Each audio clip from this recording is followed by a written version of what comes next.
Agui Momirasa Netiti Ukwasa, the spirit of the seven seas in the midst of the seven mountains. In the warring days long ago, in a village called Alando, where the land is fertile and the rivers are clean, there lived a warrior king. His name was Nkume. He was a strong and fearsome king who ruled with an iron fist. One day, in his quest for more power, he met a man who told him about a powerful creature residing in the seventh river beyond the seven mountains. He was warned that none who undertook the journey had returned, but Nkume was determined to be the most powerful king in all the lands, so he prepared himself and set out for the journey. How it all began. Nkume was born to a kind and benevolent king who protected and provided for his people. In his days, the land knew no famine, and the rivers were filled with abundant life. The hunters always returned with games, and there was peace and harmony amongst the people. Every attempt that has been made to invade their land by neighboring villages had failed woefully because the warriors led by Eze Okosisi always came home victorious. One day, after many years of peace and prosperity, Eze Okosisi died. No one knew what happened. His personal guard went in to check on him because he didn't wake up with the cock crow as he always does. So when the sun was high in the sky and he was still not seen, the chief guard was told to go in and check up on him, only for the elders who had assembled for a meeting to hear his scream. The Onowu kingmaker and the eldest man went into the king's chamber to find out what the matter was, and what met their sight has never been heard of before in all the kingdoms. Their king, who had slept the previous night, a healthy man, has been found rotten the following morning, maggots everywhere around him.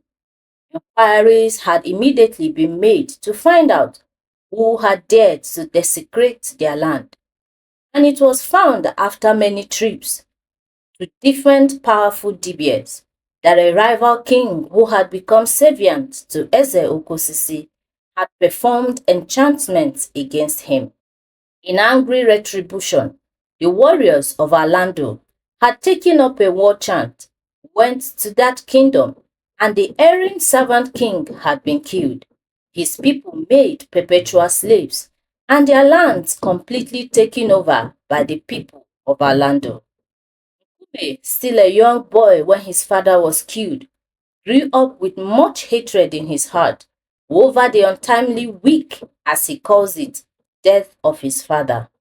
And so he made up his mind to never be found weak or helpless like his father. As he matured into a young, strong man, he was made king over his people, for the Onowu had been regent while he was trained in the ways of Ndezibo, the ways of Igbo kings. When he became king, his quest for power began, and like all men before him, who had developed insatiable need for power, he became corrupted by his own greed. He became that which his fathers knew not. He began to seek for the path which the vulture's eyes had seen. And as a result, the land began to suffer. The once fertile and prosperous land and rivers began to yield less and less every harvest season. The hunters could no longer come home with as much abundance of game as they used to. Nkume could not heed to the advice of his council of elders. He felt all that was needed to restore order was more powers. And so, Nkume set out to get more. On the day he left for this great quest, he called the Onowu and told him, "I am about to embark on the journey to find Agui, who dwells n'osimiri asaa n'etiti ugwu asaa. Take care of the affairs of the kingdom. When I return, the land will become prosperous again. The old man tried to dissuade him, but like the wise men say, ọnwụ na-egbu nwa nkịta a na-ekwe ya nụrụ isi nsị. That which destroys a man does not allow him to heed to warning. So Nkume has set out against all advice with his most trusted guard to the land of the 7 waters and 7 mountains. On the 10th day of their journey, they came across a dwarf with hunched back, carrying a heavy load upon his head. Finally, the chief guard of Nkume called his attention when he sighted the dwarf from a distance and asked if he could lend a helping hand to the burdened man.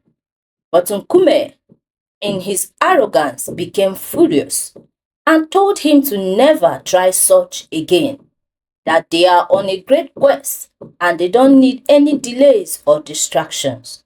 And so when they came upon the dwarf, they walked on without a glance.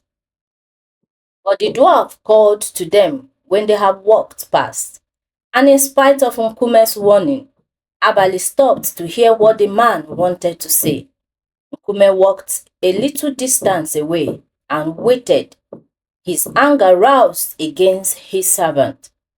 The dwarf walked over so slowly, and when he had gotten to where Abali stood, he thanked the young man and asked him if he had any food or water, because he had not had anything to eat or drink for days now. Abali looked at his king, and knowing he will have to pay the price for this art, dipped his hand into the akpaji he carried and brought out a piece of dried meat and gave to the tired stranger before offering his skin of water. When the man has drunk his fill, Abali turned to run back to his king, anticipating his wrath, but he had not moved 2 steps when he felt a strong wind behind him. Looking back, the dwarf was nowhere to be found. Abali stood rooted at the spot, because standing in the exact spot where the dwarf had stood was a mighty lion with eyes like flames. Abali couldn't move even though he tried to. Nkume, seeing what was happening, tried to run towards his guard, but his feet was fixed to the ground. He couldn't move them. Then it dawned on him that they were in the presence of a being more powerful than he knew. So it wasn't a wretched, tired dwarf they had seen earlier, he pondered, fear coming upon him now. The fierce lion approached Abali, and out of its mouth a strange object emerged. Abali, unable to move any part of his body, saw his hand moving towards the lion's mouth, and he couldn't stop it, no matter how hard he tried. The fierce lion put the object into his raised hand, and in roaring, Abali heard a voice that said, "When the storm becomes too fierce, use it as a shield and as a pathway." Suddenly, the lion was no more to be seen, and Abali fell to the ground as if a great force had pushed him. He got up immediately, looking around, but everywhere was calm and quiet, as if nothing had happened. He remembered the object, but when he looked, he couldn't find it anywhere again. Abali searched everywhere around him and in his skin bag, but couldn't find it. By this time, Nkume had successfully gotten to where he was. Nkume asked Abali what just happened and what was he looking for. He looked at his king and said, "Just encountered the great Odum, the spirit guard of great warriors. I thought it was just fables and stories told to encourage us in battle, but your father, the late king, spoke of it like he has seen it, but no one alive has been able to set eyes on it. So I thought that they were mere folklores. But your doom came to me, and I saw him with my own eyes. Igwe, are we dead? He suddenly asked, still shocked at the experience he just had. Nkume looked at his warrior guard, puzzled as well. He could remember when he was a young boy sitting with his father and the chief guard.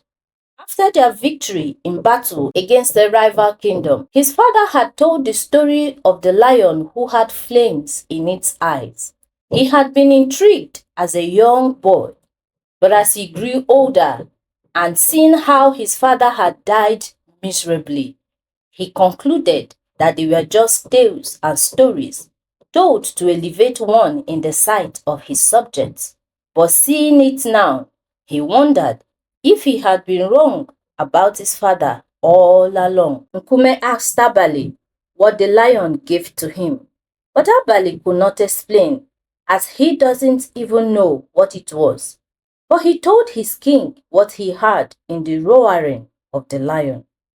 By this time, the sun was hiding behind the great Ujiri hill, casting a golden ray all around the thick forest. So they decided to rest for the night and continue their journey the following day. At the first of light, Nkume and Abali continued their journey. They went past the first and second mountains and rivers without rest. On the 14th day of their journey, they came upon the third mountain, but they couldn't climb it. Neither could they go around it, because a heavy rain had fallen the night before, making the path slippery and dangerous. They waited under the shade of a mighty tree, hoping that the blazing sun would dry the path enough for them to continue their journey. After 3 days of trying to pass without success, they sat exhausted and somewhat discouraged. Kume began to question his quest. Was it worth it to die on this journey? What is the purpose of the power he was seeking if he was dead? The surrounding kingdoms already were afraid of him and his warriors. Their fame had spread far and near. So what really is he running from? Or is there something he is running after? He sat thinking deep. They heard a loud noise from beyond the mountain. They both stood up, wondering what happened. The noise came again, and they realized it was a blast of thunder because a lightning accompanied it this time. The rain started again with such force that they were drenched in minutes. As if that was not enough, the storm began to break off rocks from the top of the mountain, making the entire area dangerous to stand or stay. They had no choice than to run back the way they had come. When they had escaped the danger of falling rocks, the flood came, sweeping everything along its path away. They ran further into the thick forest, away from the path they needed to go. They walked not knowing if they were going back or moving forward. But the heavy rain did not let up. The cold had started seeping into their bones, and there was nowhere to run for cover. Suddenly, Abali felt a great heat in the palm of his left hand.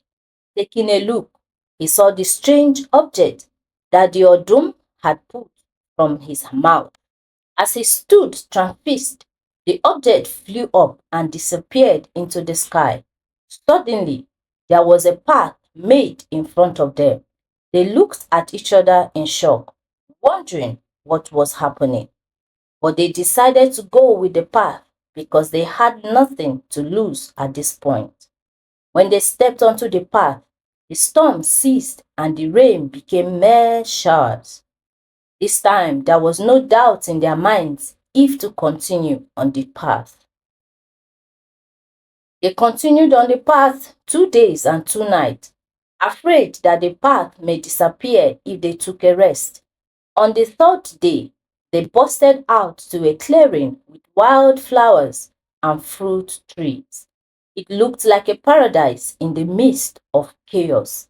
At first, they looked around, waiting for any danger that may be lurking, but seeing nothing, just hearing the sounds of crickets and squirrels. There was also the faint sound of a river rushing by. They quickly entered, going after the fruits they were familiar with, because hunger had been dealing with them as they had exhausted their supply. To their satisfaction, they went in search of the river they could hear its sounds. When they discovered it, they were astonished by the sight that greeted them. Along the river bank were creatures they had never seen in all the lands before. Some beautiful, some fearsome, and some terrible.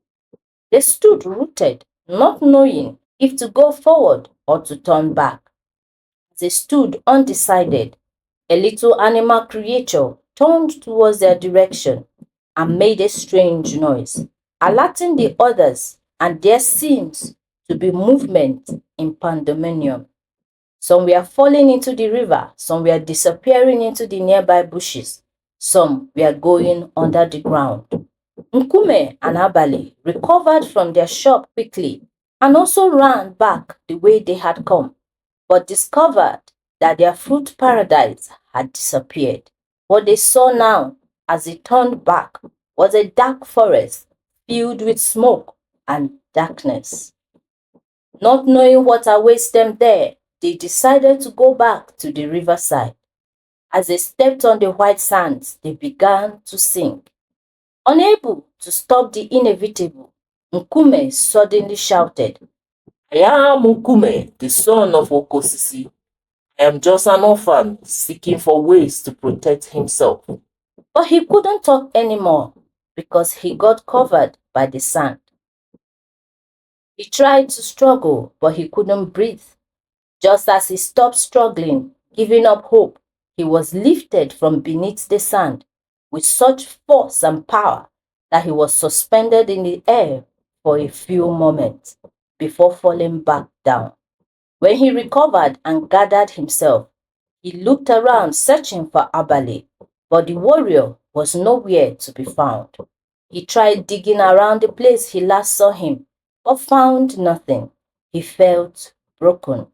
It was then he realized how selfish and arrogant he had been almost all his life.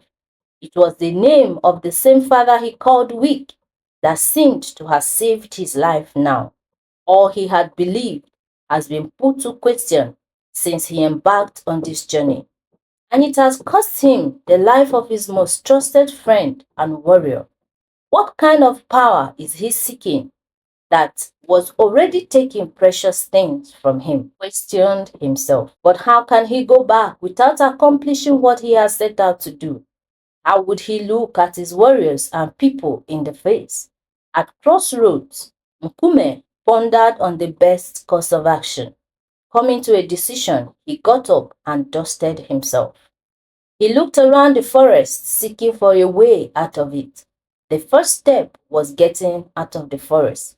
Then he will know what to do thereafter. He picked up a little branch and placed it at the spot he last saw Abale, his heart breaking at the thought of his loss. Wiping away tears he didn't realize he was shedding. When the tears wouldn't stop coming, he just fell on his knees and wept. He wept for his foolishness that has cost a young, vibrant man his life. He wept for the arrogance that made him cause his people nothing but pain and loss. He wept for the pride that made him hate his father. Now all he feels is shame and regret. Staying in that position for a long time, he eventually mustered strength and got up. Not caring anymore where he will end up, he started walking. He took a few steps and a loud masculine voice exclaimed, "Son of Okosisi." He turned around, not sure of the direction the voice was coming from. When he saw no one, he began to walk a little faster. After a few steps again, the voice came louder this time.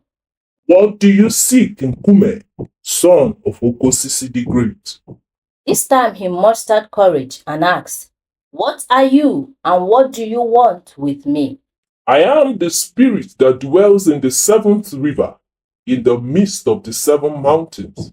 As he turned towards the direction of the great voice, there, standing on its hind feet, was a mighty Agui, a crocodile whose height surpassed his own and that of the Iroko tree, his strong tail resting on the ground as if to support its great weight. Nkume drew back in fear. Missing a step, he fell on his buttocks, a strange calm coming over him like he was no longer in control of himself. Because even though he is feeling such tremendous fear, his body was not reacting to what was going on in his mind. So he lay there not knowing what to do or say. Here he is, face to face with what he thought he desperately needed, but wasn't sure anymore if he actually wanted it. We laughed and said to him, Your father, the great Okosisi, was the strongest of men because he was a man who knew what true power was. Yes, power instills fear, but true power lies in the ability to command the heart of men and spirits. Your father died to protect his people. He took the death that would have brought calamity upon the land. Knowing what his choice meant, he still went with it. So he was the strongest of men, and you dare to call him weak? Kume laid there, not saying a word. This is the seventh river, in the midst of the seven mountains. But what you seek cannot be found in its midst. That which you seek in the mountains is beneath your loins. Go home, son of Okosisi. You have been spared for your father's sake. But if you undertake this fool's journey again, you will find out what truly lies in these waters. Kume suddenly found his voice and said, Please, how can I get my friend back? Iagui laughed again and vanished. Immediately a strong wind blew and Nkume was put to sleep. When he woke up, he didn't understand what was happening. He closed his eyes again. Maybe the Agui was still angry with him. But he heard a familiar voice asking for permission to enter. He didn't speak, not because he didn't want to, but he couldn't find his voice. He sat up from his aqua and stared incredulously at Abale, who was standing right in front of him. Igwe, we got worried that you were still sleeping past noon, so we decided to come check on you. Please, let your anger not be hurt, Abale explained, kneeling on one knee, mistaking the shocked expression for anger. Nkume stared at him and at last said, Abale, is that really you? Abale looked at his king, wondering what the matter was, but he replied nonetheless, Yes, Igwe, it is me.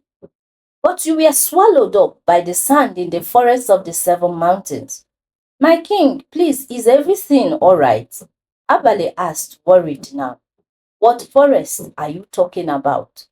Nkume got up and came close to touch his warrior, just to be sure. Are you saying you have forgotten about our quest to the seventh river in the midst of the seven mountains? My king, we have not left this kingdom since the last war with Amaj kingdom. You retired early yesterday because you made mention of embarking on a journey, but you never told me where you wanted to go or when you would leave. Nkume, now confused more than ever, dismissed the young man, went to sit so he could really understand what happened. After thinking till the sun went down, he got dressed and went out to his people. He sent for the Onowu and made arrangements for a meeting with every person in his kingdom, male and female, old and young. No one is to be absent except for the old who can no longer walk. On the appointed day, he stood before his people and tendered an apology for dishonoring the memories of his father, which had brought calamity upon the land. He knelt down, feeling remorse as he remembered the words of the Agui. The people, shocked, also knelt down, wondering what has happened to this once arrogant king. Nkume, with tears running down his face, promised his people to do the best he could so that their land can be restored to the place of peace and prosperity. He spoke to his people, revealing a sight to him which nobody had ever seen. And from that day onwards, the peace and prosperity of Orlando was restored. Nkume never failed to educate his people that real power lies in loving one another. Nkume had realized that all he had experienced was just a dream. Mercy has been shown to him after the arrogance and foolishness he had displayed. But he was grateful that he was saved from embarking on such fool's errand. The reign of Nkume, the son of Okosisi, became the greatest in all the kingdoms. He lived to see his third and fourth generations. For indeed there is a path which no fowl knoweth, and which the vulture's eyes had not seen. Which path did Nkume yearn to take, and he was saved from? Let me hear from you. Let me hear what you've learned. Let me hear your opinion. Please subscribe and like and comment. I love to hear from you. God bless you. The end.